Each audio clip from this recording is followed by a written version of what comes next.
Good afternoon and welcome to our session, One of Us, the Inclusion Solution. I'm Seal Johnson with MindGym, and I'm thrilled to have the opportunity to explore this topic with you and share a bit more about MindGym's point of view in building inclusive cultures. At MindGym, we help organizations transform performance by changing the way people think. And I believe you will see there is no more important way to drive performance than to create inclusion. So for the next 30 minutes, we're going to explore the need and case for inclusion. We'll share a bit of our research and how each individual in the organization contributes to this. I think it's important to note that there is clear demand from progressive clients to talk about diversity and inclusion. Many have been on a 30-year journey, others are taking early steps, but all are very focused on moving beyond corporate policy and compliance into culture change. So we know that organizations, however, are still struggling to build highly inclusive cultures. They're people who do not feel safe being themselves in the workplace. And in 1963, sociologist Erving Goffman coined the term covering. And this was to describe how individuals with what he called known stigmatized identities made great effort to keep the stigma from looming large. Goffman used the example of how President Franklin Delano Roosevelt ensured he was always seated behind the table before his cabinet entered. Everyone knew he was in a wheelchair, but he was, in essence, he was covering. He wanted to make sure that his disability was in the background of the interaction. So let's take a look at a little bit of research. There was a recent study by Deloitte, and it showed that at an individual level, a high number of us are covering in the workplace to fit in, or as we've termed it at MindGym, are bent out of shape. They have to bend to fit in. The researchers were Yoshino and Smith, and they showed that up to 61% of respondents felt they were covering in some way, shape, or form. And so what this means is that there are more people than we think who don't feel respected or valued for who they are and as they see themselves. And, you know, they also took a look at individual group levels. And the results that you see here, LGBT, African American women, will not surprise many of you with these percentages. But I think the most interesting challenge is that you can't tell from the outside how someone is feeling on the inside. And this isn't just reserved to traditional minorities. What we also saw was that 45% of straight white men responded that they covered in the workplace. And we know this is the case when we hear people say things like, I'm not in the in-group. I don't feel I belong. I can't be myself, and I'm not part of the club.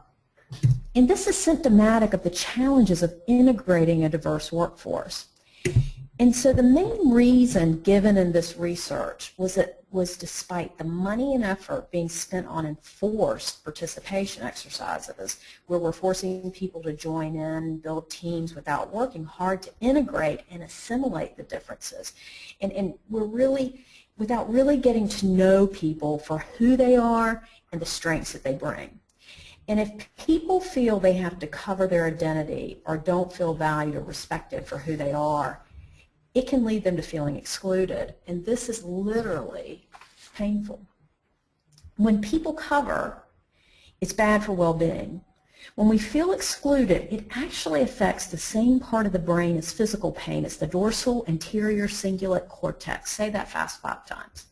But in essence, it hurts. Feeling excluded is the only psychological pain that does this. And this, in turn, it affects sleep, stress, illness, and more. And so by excluding people, we're damaging their health as well as their well-being.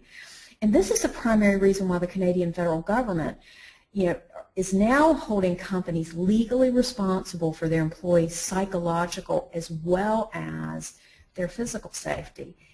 And the unfortunate point is that we can exclude very easily and very unintentionally. So why is this significant? The point is that the risk of exclusion becomes proportionately more and more significant the more the diversity in the workplace. So what this means is that by increasing diversity without addressing inclusion, you can do lasting damage to your employees and your culture. There are numerous drivers we're all familiar with for organizations to have increasing diversity. You can see from this list, first of all, talent, shortage of skills, or the ability to find those skills in other places. A good example is, when looking at chemists, apparently 10 times as many chemists will qualify in China each year as opposed to the UK, and that discrepancy is going to continue to grow. Another important area is this around reputation of the organization. So many organizations now are publishing diversity metrics. I've even seen diversity annual reports. And what this means is that the lack of it can damage an organization's reputation, affects consumer and employee decisions, and ultimately your brand equity. And then finally, I just want to point out this whole idea about innovation. That's always been a huge driver. And the point here is that the people that got us here won't necessarily have all the skills to help us enter new markets and create new products. And indeed, increased diversity without a culture of inclusion can really have negative impact. When we conducted our research on diversity, it became apparent that the benefits one might expect from a diverse workforce weren't always demonstrated. Sometimes it correlates with better performance, and sometimes diverse teams just don't perform as well as homogeneous teams. In fact, not only are benefits not realized, but diversity can actually have a negative impact. For the organization, it can impact revenue in a negative way, higher levels of missed opportunities due to the failure to innovate, and even higher discrimination cases. And for the individual, it impacts their own individual performance, their well-being and attachment, and can even drive higher levels of conflict and absenteeism. And so while many well-meaning diversity initiatives fail, because organizations put corporate policies in place to increase diversity, and as soon as they get the people in the door, others leave, and that integration, that important integration, just does not happen. Nothing is done to change the culture on the ground in terms of the day-to-day behavior of everyone in the organization. So, in summary, it's the combination of corporate policy and personal activity that delivers an inclusive culture that embraces diversity and integrates differences. And so, there's also a commercial gain. There is a true business case for driving inclusion in the workplace. And some of what we've seen in the research, that it's actually inclusion as distinct from diversity that's generating some of the most striking, up-to-date findings in a commercial setting. So that first graph, it comes from the Center of Talent Innovation. It's a nonprofit think tank. And in their 2013 study, 75 corporations across 192 countries covering 6 million employees, this is a really big study, folks, they found that inclusive cultures are 45% more likely to report having improved market share in the past 12 months and 70% more likely to have captured a new market. I would say those are pretty compelling results. And second, the Corporate Executive Board Labor Market Survey of 18,500 employees found that where difference and inclusion coexist, employees are 19% more likely to stay than employees where they don't, and we all know that we can attach a big number to the cost of that. And also 12% more likely to expend discretionary effort. Let me make sure you see those on the slides. The last study was really about organizations that, those that had an inclusive culture saw 27% increase in operating profit.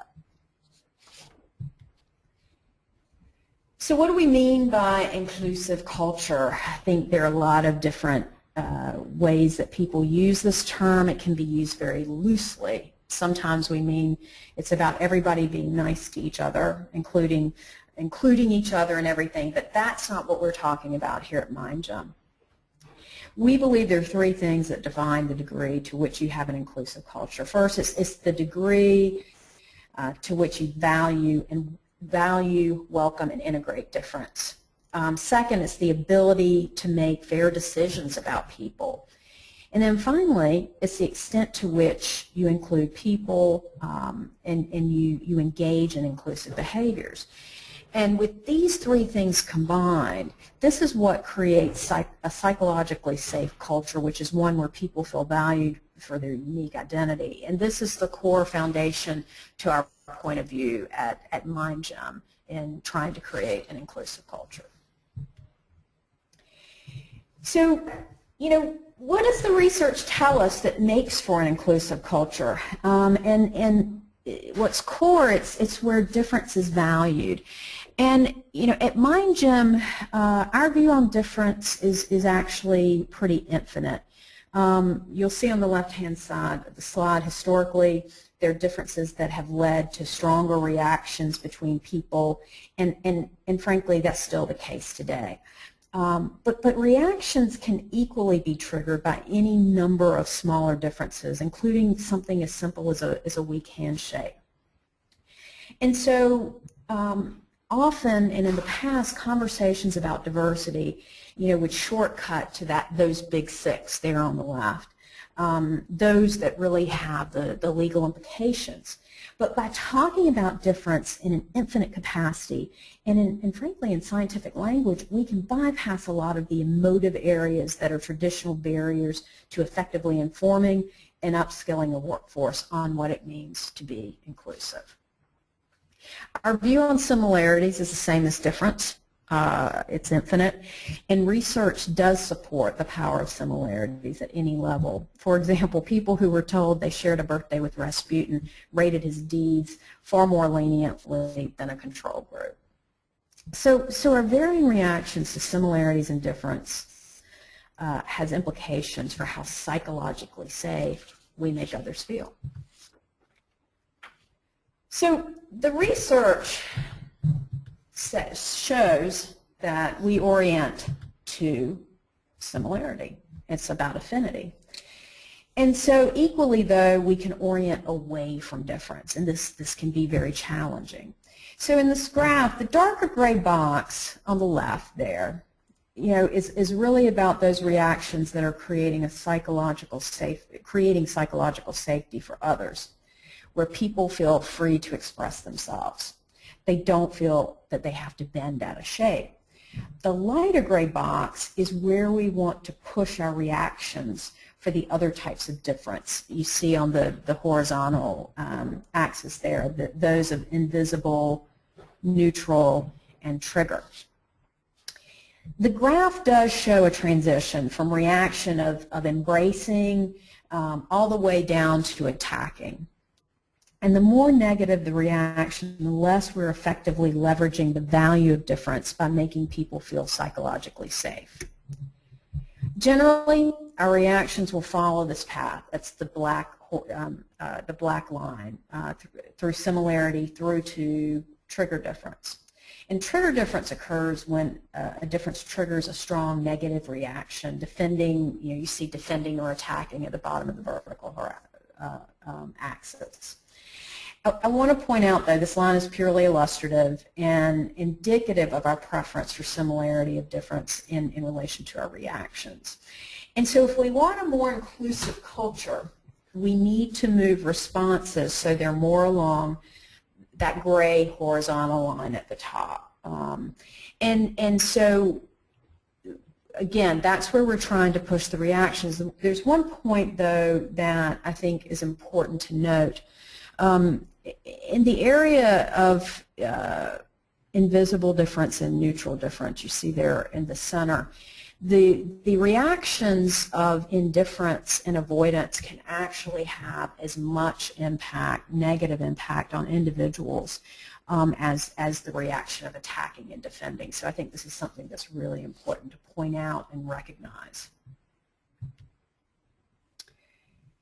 So we talk a lot today, we hear a lot today around this concept of unconscious bias, and this is our take, and again based in strong research. So first, Professor Daniel Kahneman refers to bias as the outcome of judgments that involve shortcuts, or the other term is heuristics.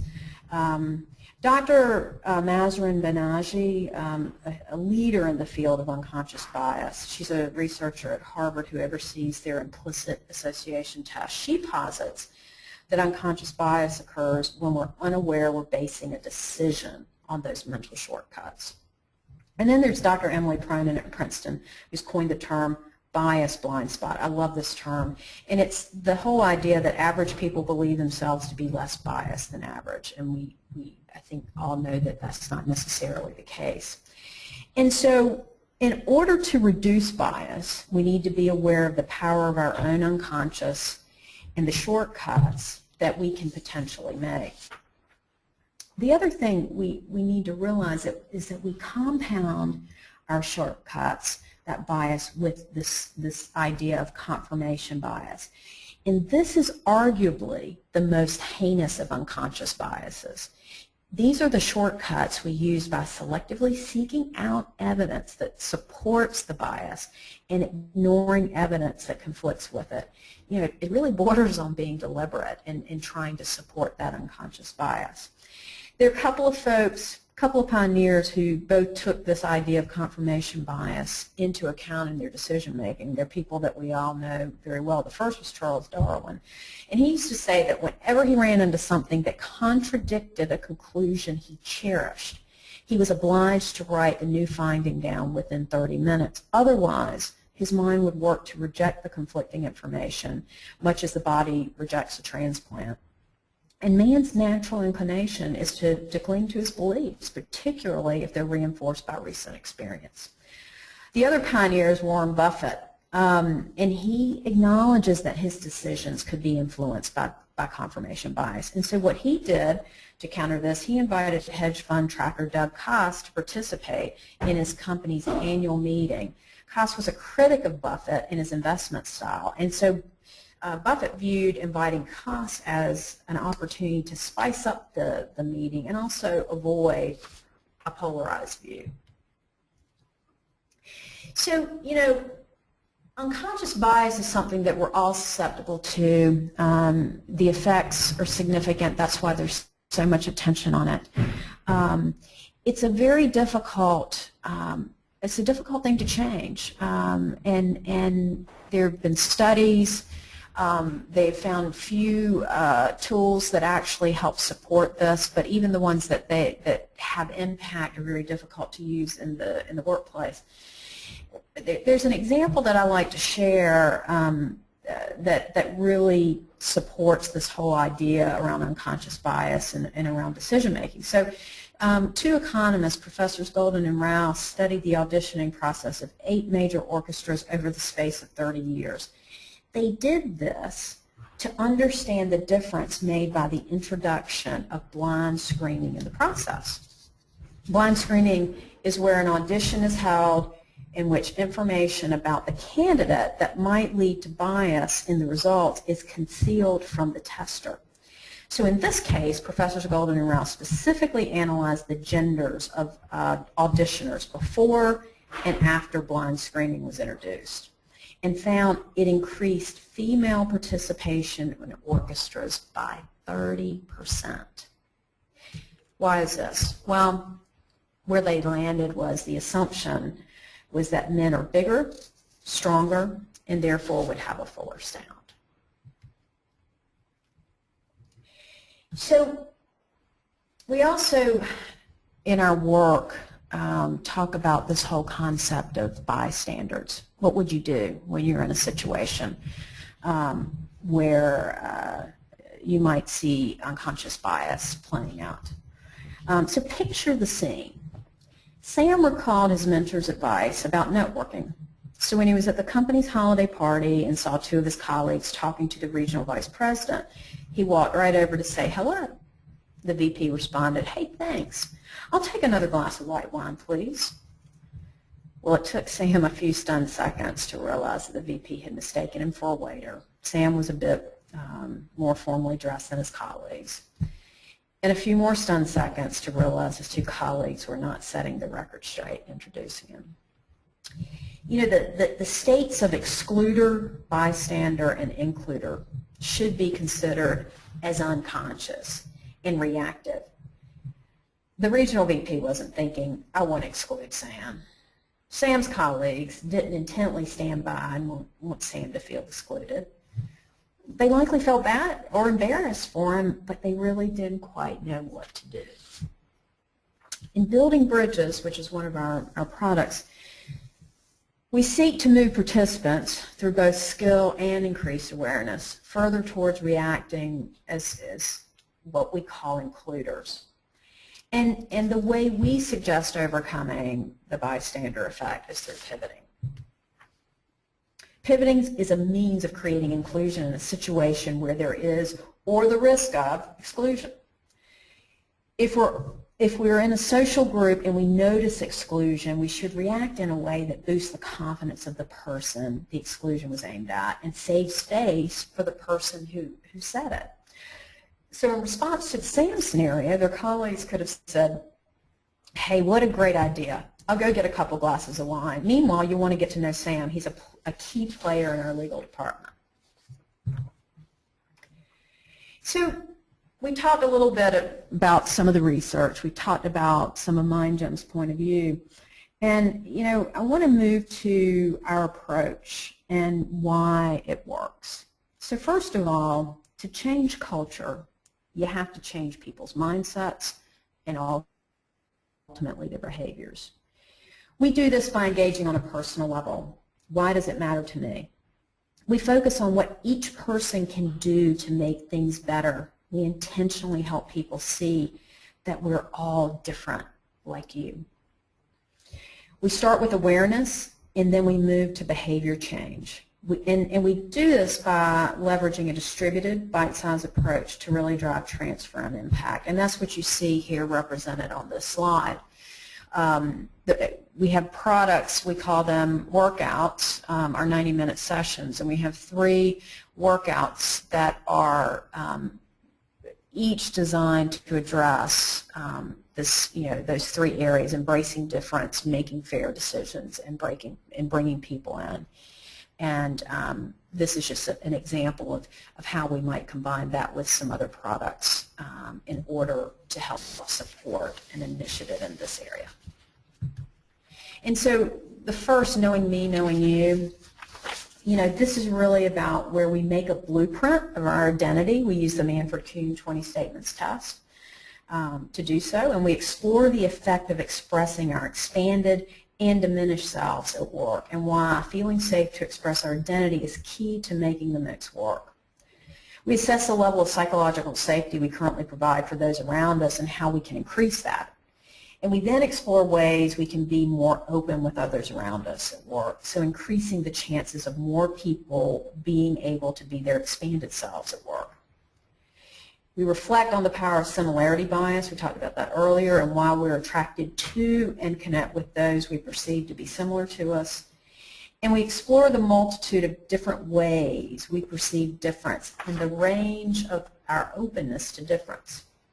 And then finally, we identify the differences we're particularly sensitive to.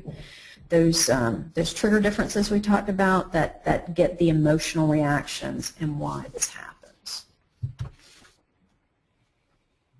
And when we start to talk about unconscious bias, or our approach in trying to break bias, it's really about how our unconscious mind drives our decision making, and what are those natural biases that can make our decisions unfair with others.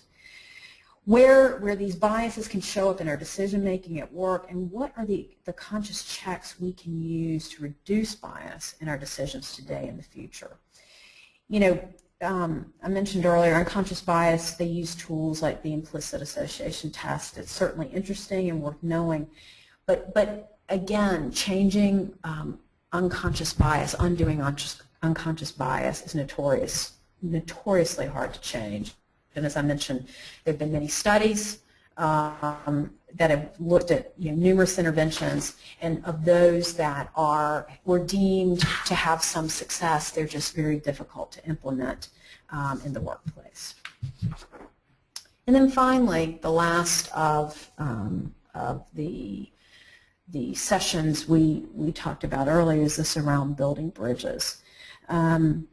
It's what we do here. We experience how it feels to be part of an in-group, the speed at which the group is formed, and the strength of the connection we have with our group mates. We experience how it feels to be individually excluded from a group and learn about the neurological pain of social exclusion. We explore the power and range of our micro-messages to either include or exclude, and we explore the extent to which we have inclusively and we behave inclusively and explore what inclusive behavior looks like in practice. So it's about how we value, bridge, and protect. And then finally, we expand on this whole idea of the bystander that we talked about earlier and discover how we can pivot in a situation to overcome exclusion and challenge effectively while saving face for everyone involved. So I want to thank you for spending 30 minutes of your day to explore this topic with us. I hope you can see now that by leveraging diversity through creating inclusive cultures is what really drives performance in organizations. By getting to the hearts and minds of individuals, we can create organizations where everyone can thrive. As I mentioned before, this session is being recorded and you'll receive the link in the slides soon, and we look forward to seeing you on a future MindGym session.